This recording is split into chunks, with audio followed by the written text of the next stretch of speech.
Capítulo 1. No princípio era aquele que é a palavra. Ele estava com Deus e era Deus. Ele estava com Deus no princípio.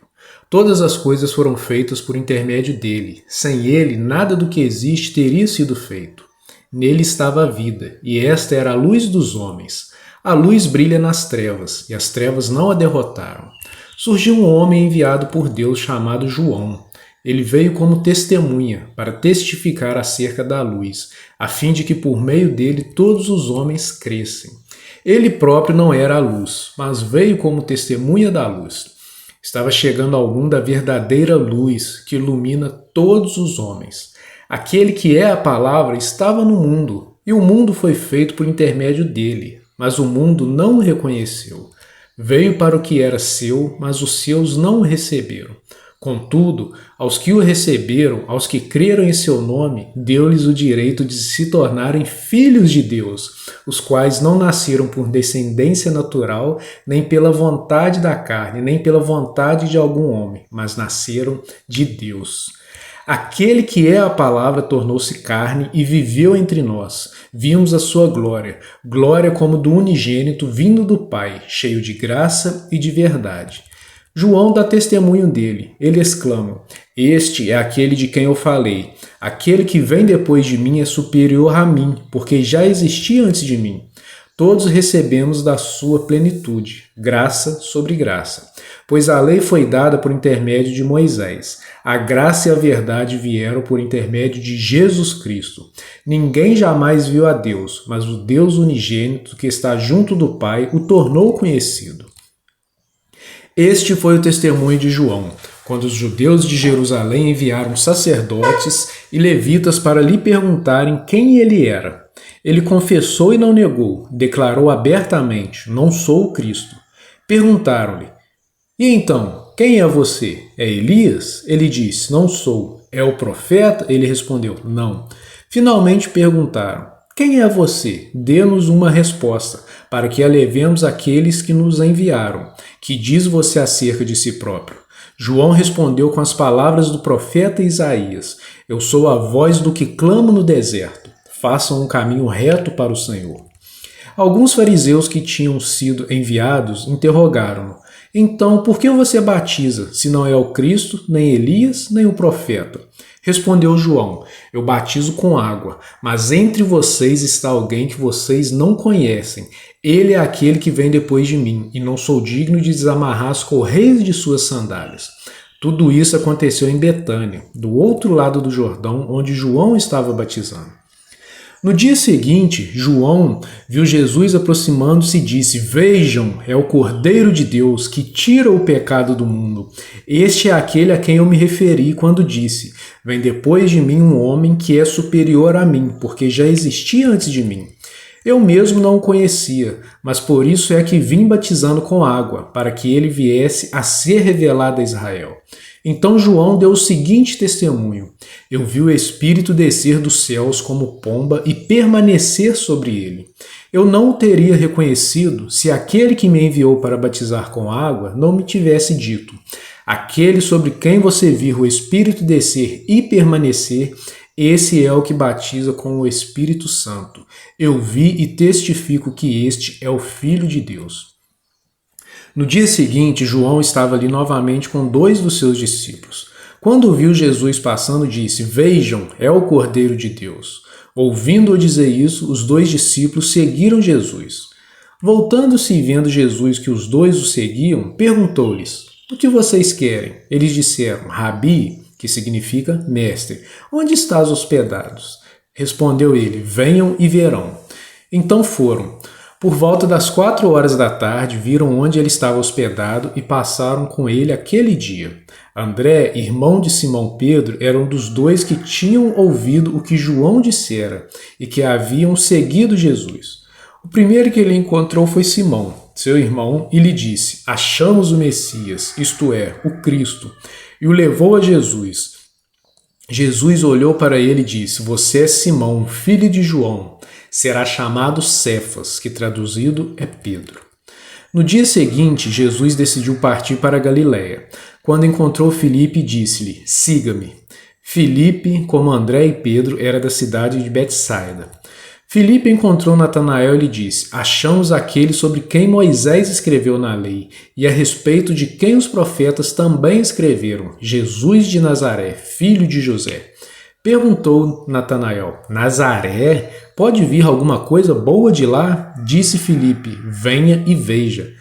Ao ver Natanael se aproximando, disse Jesus: Aí está um verdadeiro israelita, em quem não há falsidade. Perguntou Natanael: De onde me conheces? Jesus lhe respondeu: Eu o vi quando você ainda estava debaixo da figueira, antes de Filipe o chamar. Então Natanael declarou: Mestre, tu és o Filho de Deus, tu és o Rei de Israel. Jesus disse: Você crê porque eu disse que vi debaixo da figueira? Você verá coisas maiores do que essa. E então acrescentou: Digo a verdade, vocês verão o céu aberto e os anjos de Deus subindo e descendo sobre o Filho do Homem. Capítulo 2. No terceiro dia houve um casamento em Caná da Galileia. A mãe de Jesus estava ali. Jesus e seus discípulos também haviam sido convidados para o casamento. Tendo acabado o vinho, a mãe de Jesus lhe disse: Eles não têm mais vinho. Respondeu Jesus: Que temos nós em comum, mulher? A minha hora ainda não chegou.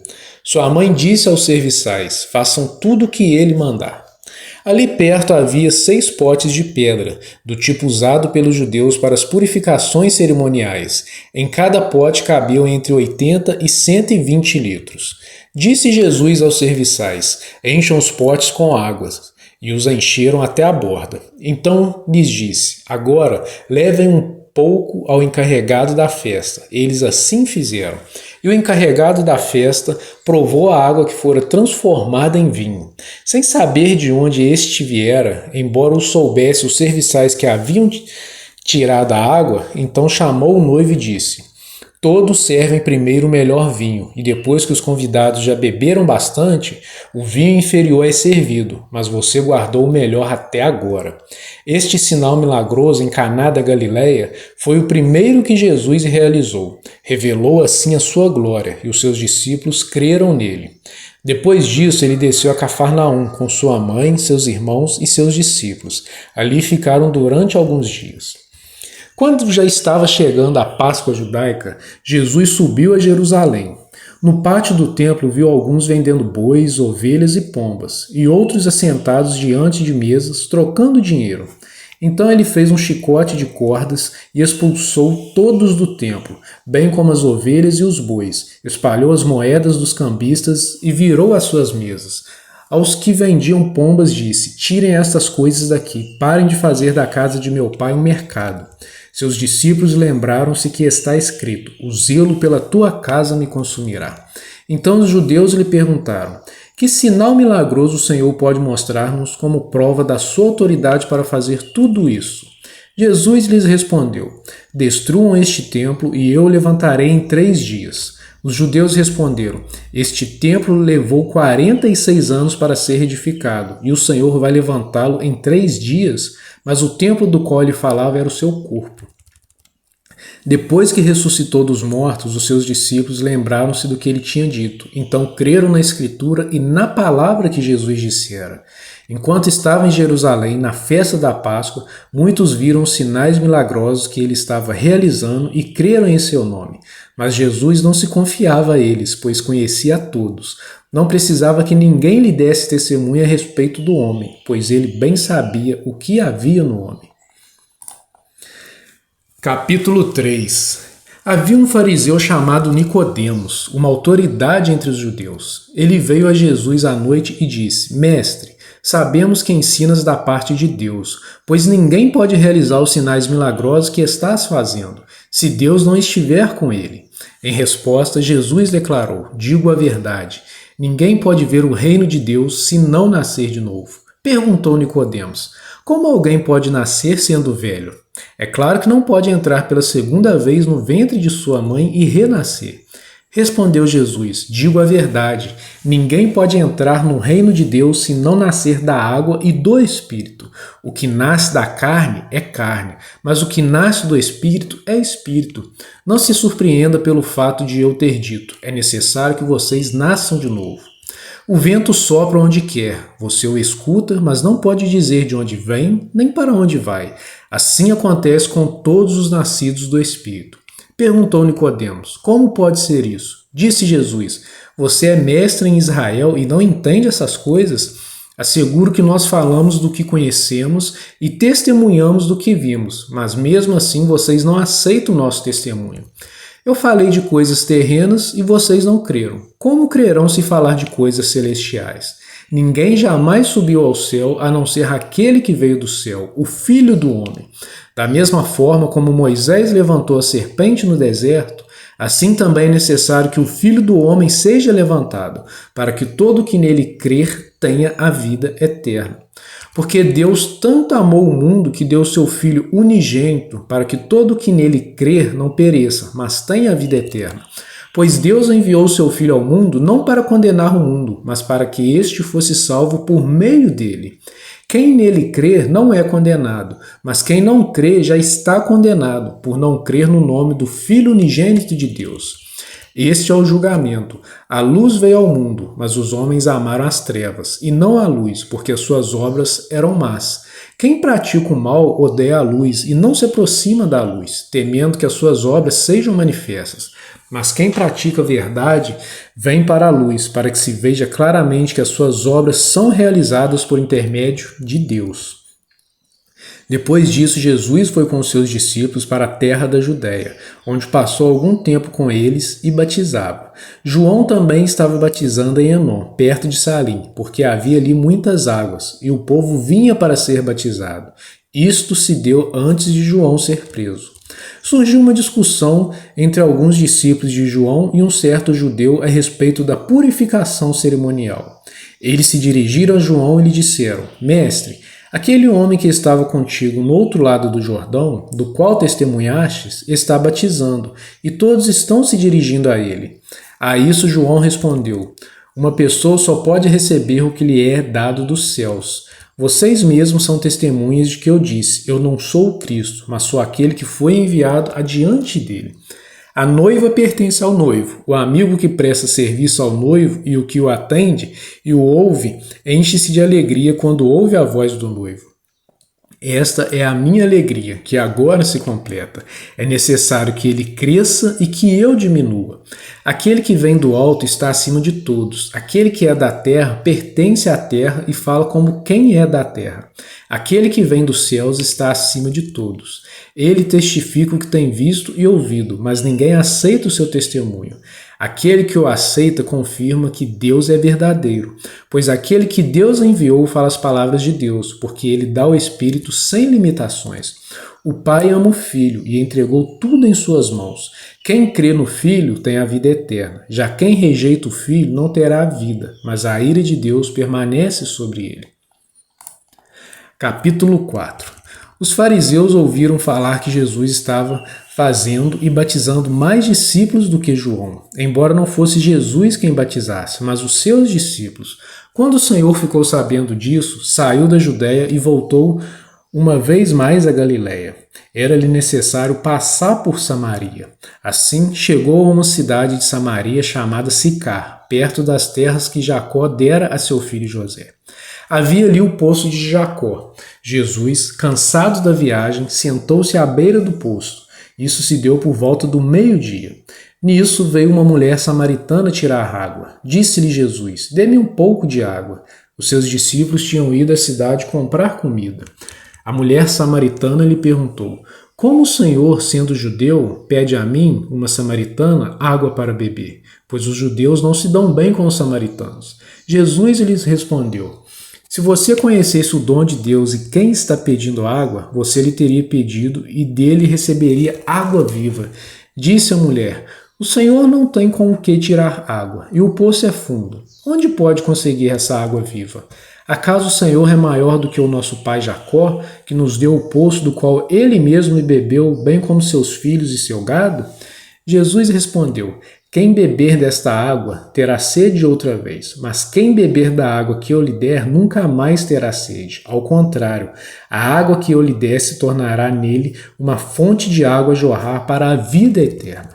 A mulher lhe disse: Senhor, dê-me dessa água, para que eu não tenha mais sede, nem precise voltar aqui para tirar água. Ele lhe disse: Vá, chame seu marido e volte. Não tenho marido, respondeu ela. Disse-lhe Jesus: Você falou corretamente, dizendo que não tem marido. O fato é que você já teve 5, e o homem com quem agora vive não é seu marido. O que você acabou de dizer é verdade. Disse a mulher: Senhor, vejo que é profeta. Nossos antepassados adoraram neste monte, mas vocês, judeus, dizem que Jerusalém é o lugar onde se deve adorar. Jesus declarou: Creia em mim, mulher, está próxima a hora em que vocês não adorarão o Pai, nem neste monte, nem em Jerusalém. Vocês, samaritanos, adoram o que não conhecem. Nós adoramos o que conhecemos, pois a salvação vem dos judeus. No entanto, está chegando a hora, e de fato já chegou, em que os verdadeiros adoradores adorarão o Pai em espírito e em verdade. São estes os adoradores que o Pai procura. Deus é espírito, e é necessário que os seus adoradores o adorem em espírito e em verdade. Disse a mulher: Eu sei que o Messias, chamado Cristo, está para vir. Quando ele vier, explicará tudo para nós. Então Jesus declarou: Eu sou o Messias, eu que estou falando com você. Naquele momento, seus discípulos voltaram e ficaram surpresos ao encontrá-lo conversando com uma mulher. Mas ninguém perguntou: Que queres saber? Ou por que estás conversando com ela? Então, deixando seu cântaro, a mulher voltou à cidade e disse ao povo: Venham ver um homem que me disse tudo o que tenho feito. Será que ele não é o Cristo?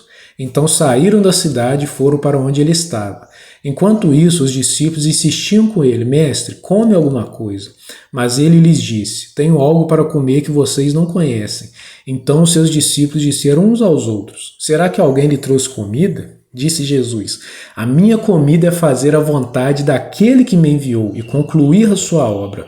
Vocês não dizem: Daqui a 4 meses haverá a colheita? Eu digo a vocês: abram os olhos e vejam os campos. Eles estão maduros para a colheita. Aquele que colhe já recebe o seu salário e colhe fruto para a vida eterna, de forma que se alegram juntos o que semeia e o que colhe. Assim é verdadeiro ditado: um semeia e outro colhe. Eu os enviei para colherem o que vocês não cultivaram. Outros realizaram o trabalho árduo e vocês vieram usufruir do trabalho deles. Muitos samaritanos daquela cidade creram nele por causa do seguinte testemunho dado pela mulher: Ele me disse tudo o que tenho feito. Assim, quando se aproximaram dele, os samaritanos insistiram em que ficasse com eles, e ele ficou 2 dias. E por causa da sua palavra, muitos outros creram. E disseram à mulher: Agora cremos não somente por causa do que você disse, pois nós mesmos o ouvimos e sabemos que este é realmente o Salvador do mundo. Depois daqueles 2 dias, ele partiu para a Galiléia. O próprio Jesus tinha afirmado que nenhum profeta tem honra em sua própria terra. Quando chegou a Galiléia, os galileus deram-lhe boas-vindas. Eles tinham visto tudo o que ele fizera em Jerusalém, por ocasião da festa da Páscoa, pois também haviam estado lá. Mais uma vez ele visitou Caná da Galiléia, onde tinha transformado água em vinho. E havia ali um oficial do rei, cujo filho estava doente em Cafarnaum. Quando ele ouviu falar que Jesus tinha chegado a Galiléia, vindo da Judéia, procurou-o e o suplicou-lhe que fosse curar seu filho, que estava à beira da morte. Disse-lhe Jesus: Se vocês não virem sinais e maravilhas, nunca crerão. O oficial do rei disse: Senhor, vem, antes que o meu filho morra. Jesus respondeu: Pode ir, o seu filho continuará vivo. O homem confiou na palavra de Jesus e partiu. Estando ele ainda a caminho, seus servos vieram ao seu encontro com notícias de que o menino estava vivo. Quando perguntou a que horas o seu filho tinha melhorado, eles lhe disseram: A febre o deixou ontem, a 1 da tarde. Então o pai constatou que aquela fora exatamente a hora em que Jesus lhe dissera: O seu filho continuará vivo. Assim creram ele e todos os de sua casa. Esse foi o segundo sinal milagroso que Jesus realizou depois que veio da Judéia para a Galiléia. Capítulo 5. Algum tempo depois, Jesus subiu a Jerusalém para uma festa dos judeus. Há em Jerusalém, perto da Porta das Ovelhas, um tanque que, em aramaico, é chamado Betesda, tendo 5 entradas em volta. Ali costumava ficar grande número de pessoas doentes e inválidas, cegos, mancos e paralíticos. Eles esperavam o movimento nas águas. De vez em quando descia um anjo do Senhor e agitava as águas. O primeiro que entrasse no tanque, depois de agitadas as águas, era curado de qualquer doença que tivesse. Um dos que estavam ali era paralítico, fazia 38 anos. Quando o ouviu deitado e soube que ele vivia naquele estado durante tanto tempo, Jesus lhe perguntou: Você quer ser curado? Disse o paralítico: Senhor, não tenho ninguém que me ajude a entrar no tanque quando a água é agitada. Enquanto estou tentando entrar, outro chega antes de mim. Então Jesus lhe disse: Levante-se, pegue a sua maca e ande. Imediatamente o homem ficou curado, pegou a maca e começou a andar.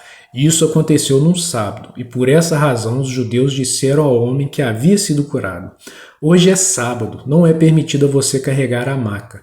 Mas ele respondeu: O homem que me curou me disse: Pegue a sua maca e ande. Então lhe perguntaram: Quem é esse homem que mandou você pegar a maca e andar? O homem que fora curado não tinha ideia de quem era ele, pois Jesus havia desaparecido no meio da multidão. Mais tarde, Jesus o encontrou no templo e lhe disse: Olhe, você está curado. Não volte a pecar para que algo pior não aconteça a você. O homem foi contar aos judeus que fora Jesus quem o tinha curado. Então os judeus passaram a perseguir Jesus, porque ele estava fazendo essas coisas no sábado. Disse-lhe Jesus: Meu pai continua trabalhando até hoje, e eu também estou trabalhando. Por essa razão, os judeus mais ainda queriam matá-lo, pois não somente estava violando o sábado, mas também estava dizendo que Deus era seu próprio pai, igualando-se a Deus. Jesus lhes deu esta resposta: Eu digo verdadeiramente que o filho não pode fazer nada de si mesmo, só pode fazer o que vê o pai fazer, porque o pai faz, o filho também faz, pois o pai ama ao filho e lhe mostra tudo o que faz. Sim, para admiração de vocês, ele lhe mostrará obras ainda maiores do que essas.